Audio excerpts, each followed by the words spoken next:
Victoria from Biblio Lifestyle, and you're listening to the Reader's Couch podcast, the show that will help you bridge the gap between living a full and busy life to one where you're reading, learning new things, and having fun. Today on the couch, I'm so excited to welcome author Yume Kitasei to talk about her novel, The Stardust Grail. In The Stardust Grail, we meet Maya, a graduate student settling into a quiet life at Princeton after her last heist, stealing alien artifacts, went disastrously wrong. But in Princeton's archives, she discovers a clue to an ancient grail that could save her alien friend Uncle's dwindling race. Now, Maya can't resist the call of adventure, so she joins Auncle, and we see them race against Earth's military and other academic groups to get the Grail. So in this episode, we talk about Yume's novel, The Stardust Grail. We circle back to her previous book, The Deep Sky. We learn more about her reading and writing life, plus lots more. But before we get into the episode, please take a few seconds to subscribe to the podcast so you're the first to know when new episodes are available. Don't forget to rate and review the show, so leave me those 5 stars. It really helps the podcast. And if you have something you'd like to share with me, click the Send Me a Text link in the show's description, or you can use Spotify's Q&A feature and let me know what you think about this episode. Let me know if you read The Stardust Grail, or Yume's first book, The Deep Sky, or you can share the last book that you've read and loved. I really look forward to hearing from you. So thanks in advance. And now onto the episode with author Yume Kitasei. Hi friends, welcome again to the Reader's Couch. I'm your host, Victoria Wood, and here on the couch with me to talk about The Stardust Grail is author Yume Kitasei. Hi. How are you? So nice to have you on the couch. Thank you for having me, Victoria. It is so good. Yes, all is good here. How about you? How excited are you for the Stardust Grail? I'm really excited. I think this one is going to be fun, and I'm excited for people to read it. I will say that second books, I think, there's just something a little bit less anxiety-ridden about putting out a second book because you know what is in your control and what's not in your control. So I've just been a little bit more calm about it. Yeah, no, I get that. That makes absolute sense. So I know this isn't your first rodeo because you had The Deep Sky, which was out last year. And before I hit record, everyone, I was telling her she's 2 for 2 because I was such a huge fan of The Deep Sky. And now we have The Stardust Grail. So you have 2 exciting books to your name. But we're going to start with The Stardust Grail first. So share with our listeners. Tell us about the book. What can they expect? Essentially, what's your elevator pitch for The Stardust Grail, and what can readers expect when they pick up a copy? Yeah, thanks. First of all, thank you for reading both of them, and I'm so happy that you enjoyed them. So the second book is basically Indiana Jones meets Star Trek. It's about a retired interstellar art thief who is recruited to do one last job that could save an alien race from extinction and possibly doom humanity in the process. So it's hijinks, it's heists, there's a little bit of elements of space horror and exploration, and it's a space opera. Yes, I think I love the heist bit of it the most. Of course, I love space operas, the adventure, just traveling across the universe and just everything. But I love the heist. I love the search for any particular object in space. It's just, I don't know. I always gravitate towards those books. So in this one, we meet Maya. So let's talk about Maya first. She would steal stuff before, and her last heist, let's just say, went wrong. So we see Maya kind of settling down, actually interning in Princeton's archives and working on her graduate degree. So tell our listeners a bit about Maya, what's going on, who she is, and where she is in her life before connecting back with Auncle. Yeah, so Maya's in her 30s. She's having a little bit of a midlife crisis, as you do, as we all do. And so she's like you said, she had a job that went wrong that she, with pretty terrible consequences that she is recovering from mentally, emotionally, and all of that, and is trying to live a more legitimate life. And so she's chosen to go back into academia, which is the path she strayed from in her early 20s. And I think she has passion for the academic side of artifacts and xenoanthropology, study of alien cultures. But she also, I think, misses being in space and flying around with her best friend. And so she's torn between two jobs that she's really passionate about and trying to decide what to do with her future now that she's taken a pivot.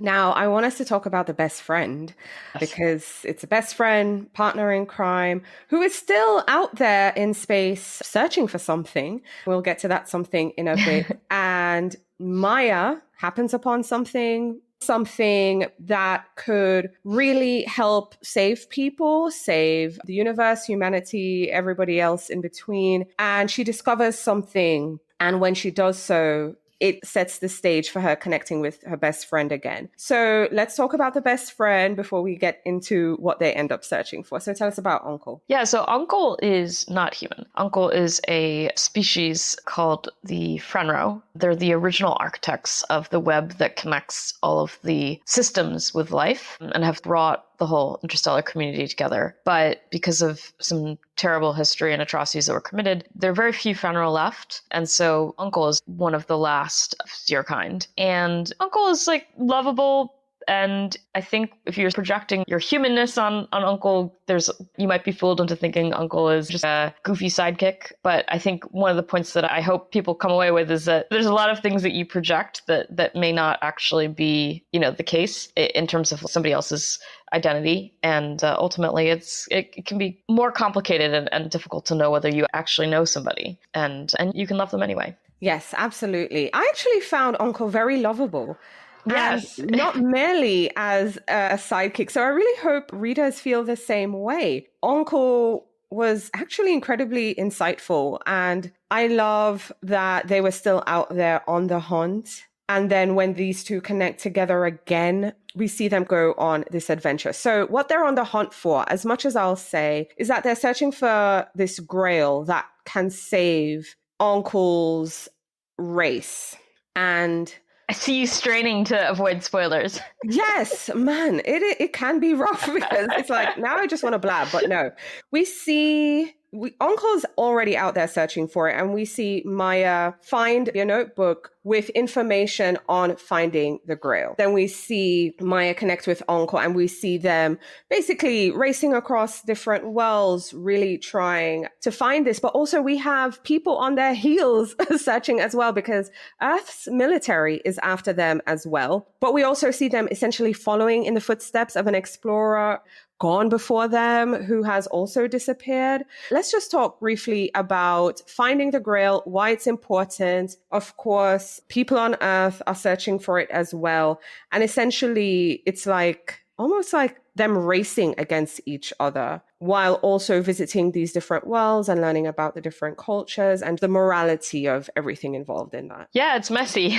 I think my goal is to explore a story where the politics are not entirely pure or clear, even when you're rooting for the hero. Everybody has something that they need, and not everybody can't have what they need at the same time, and you want everybody to be able to continue surviving the way that they have been. And because the stakes are existential, and in this case, humanity could potentially risk getting cut off from the rest of space and go back to where we are today, which is in isolation and wondering what else is out there. And as somebody who lives on Earth, that's hard to imagine, right? If we were in a situation where we could now travel freely and be part of a broader community, what would it feel like to be at risk of losing that? And then, of course, there's the Frenro, who, from a moral standpoint, it's existential for them in the sense that they need this object to reproduce. Maya has a choice of, does she save her friend and her friend's people, or does she try to protect the Earth and Earth's position in the broader community? And it's a tough choice. And like you said, there's a competition to it, because if she chooses one way, somebody else is certainly going to choose the other. And it makes it a little fun, right? Yes, absolutely. Racing to find something. Yes, they're both racing to find something. It's who gets treasure there hunt. first, Yeah, kind of thing. But I like the conundrum of Maya having to decide, which ultimately, readers, you'll figure this as we go along. I also like the fact that you have these nodes that can connect Earth to different planets and spaces. And unfortunately, while it sounds good on paper, oh, how cool to be able to just travel freely and do all that. But at the same time, it comes to the detriment of another group of people. So we also see in this book that there is differences, obviously, between the cultures and just traditions and life between different planets. And as a result, there's this huge ethical question. How do we allow these species, people, beings to just live in their own way without us ruining it, but still being able to travel? So it's like you have to pick one or the other, which I think just us being on Earth, we're already facing these existential questions. Yeah. It's interesting because there's, at a certain level, I think many people now would agree colonialism is bad. And what that looks like in a more obvious way is bad. But then there's like the more difficult question of once two cultures come in contact with each other, there's inevitably influence that is exerted between the two cultures on each other.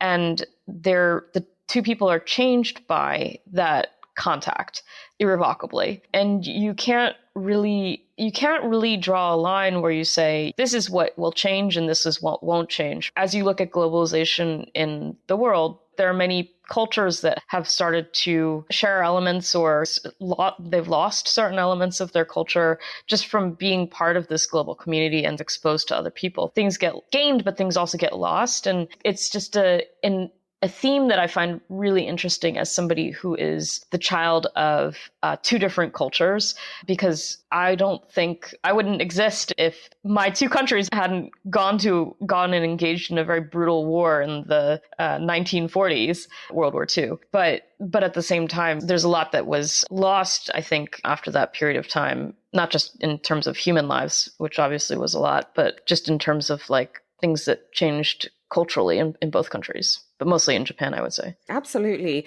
Because also then there comes the question, how do you create as little destruction, or how do you not influence people or other beings from losing their way of life? Because like you said, once that contact happens, there's no going back. You can't unring that bell. You can't unknow what you know now. But then it becomes a question of, how do we leave these places and people intact as best as possible in an ethical way? Yeah. And do we have the right to make that decision for somebody else?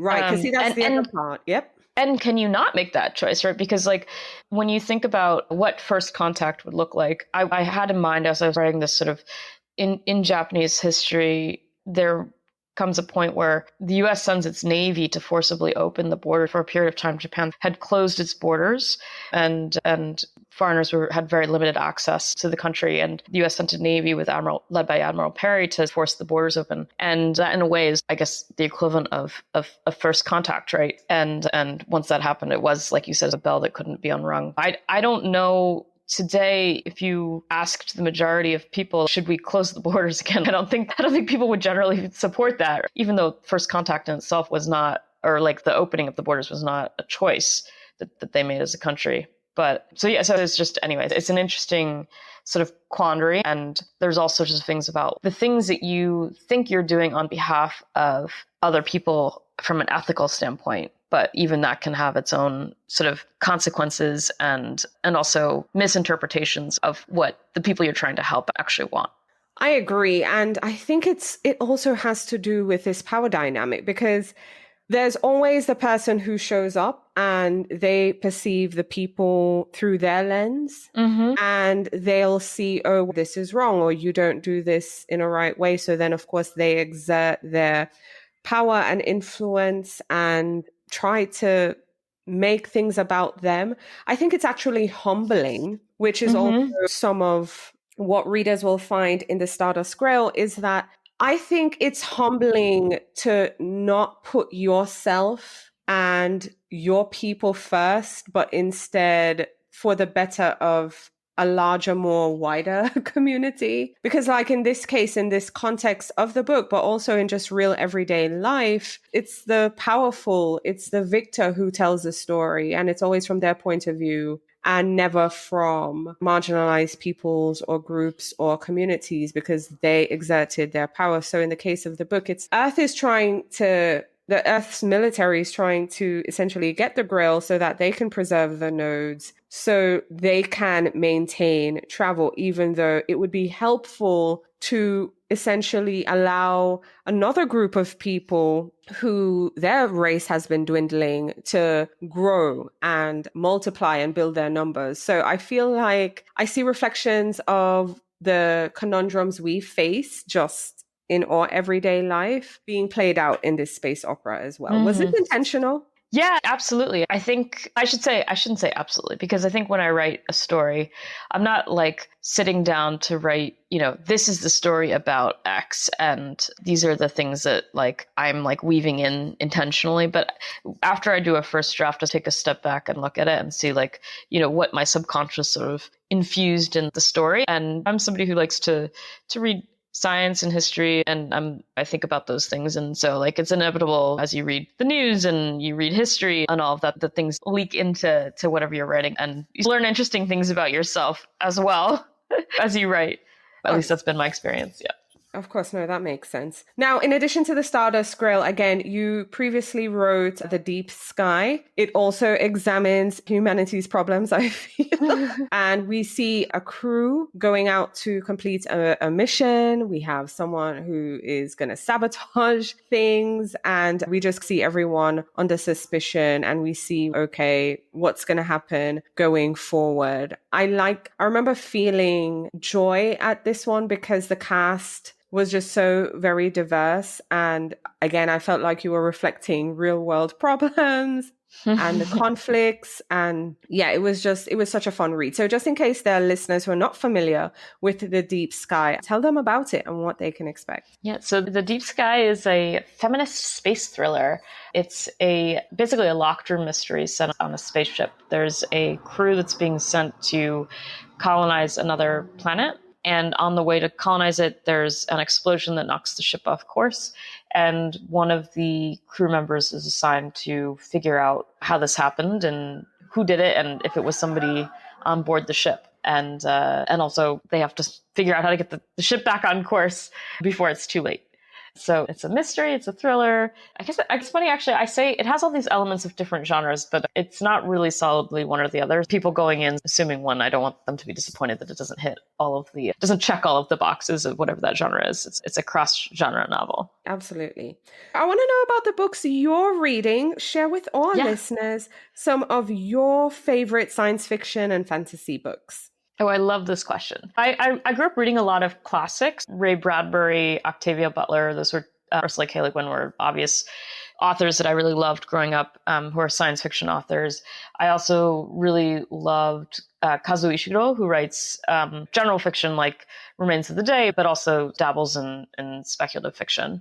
And then Becky Chambers, classic, obviously now, and Nnedi Okorafor, also two authors I really admire. And John Scalzi and Kay Jemison are also authors. So those are all authors just because I read multiple books by those folks. And I also just recently finished, this is fantasy, not science fiction, but I really enjoyed recently reading Rebecca Rowanhorse's Earth and Sky trilogy. She just came out with the third book, which is Mirrored Heavens, and it was a really stunning epic fantasy trilogy. Awesome. And what were some of your favorite childhood books?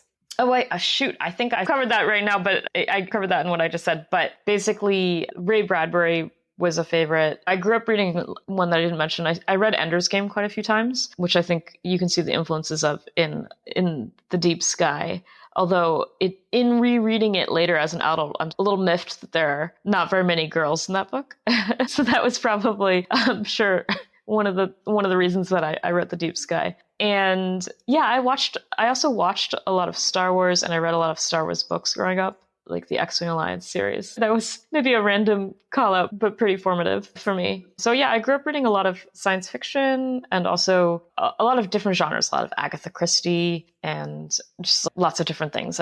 My sisters and I like reading a lot of lists, reading our way through award lists. So I read the Bookers every year with a group of friends. We do a little marathon where when they release the long list, we spend all of August trying to read the entire long list before the short list comes out. And that's always really fun. I love it. I love hearing that. Okay, so we also love indie bookstores here on this show. So share with our listeners some of your favorite local indies. Oh, okay. Yeah, this is an easy one because it's easy and it's also hard because I live in New York City. So when you say local indies, there's so many. But Greenlight Bookstore was a bookstore that really was my lifeline during lockdown. I would walk down, and sadly, actually, the branch that was closest to me closed, but they still have a branch that's near Atlantic Avenue. And then Books Are Magic is really a wonderful bookstore. They've got 2 branches. And McNally Jackson has been there. They have maybe 5 branches throughout the city. I think that's right. But I love their spaces. And they have always got a great selection of books. I was just at the McNally Jackson actually in downtown Brooklyn yesterday. And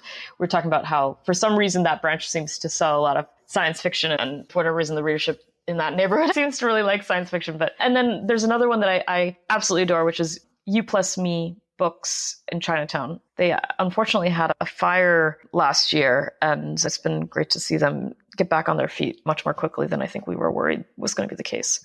I was actually supposed to have an event with them, and then because of the fire, we unfortunately had to cancel. But yeah, I'm have a particular affinity for You+Me, not just because they specialize in Asian books by Asian authors, but also, of course, their name is basically my name. So I have to favor them for that reason. Awesome. I love that. And I'm glad they got back on their feet. Yes. Yeah. So it's good to hear. Okay. So getting back to the Stardust Grail and just tying things together, what are you hoping readers might think or feel after they've turned the last page? I wanted people to walk away with the sort of same feeling and awe that I used to have reading space opera or watching movies or television shows that were set in space, which is just the joy and wonder about the mystery of the universe and how big it is compared to our little rock going around the sun, and how much there is out there that we don't know and we'll never know, but also the fun of the possibility of exploring that, even if it's just in our imagination. I used to just really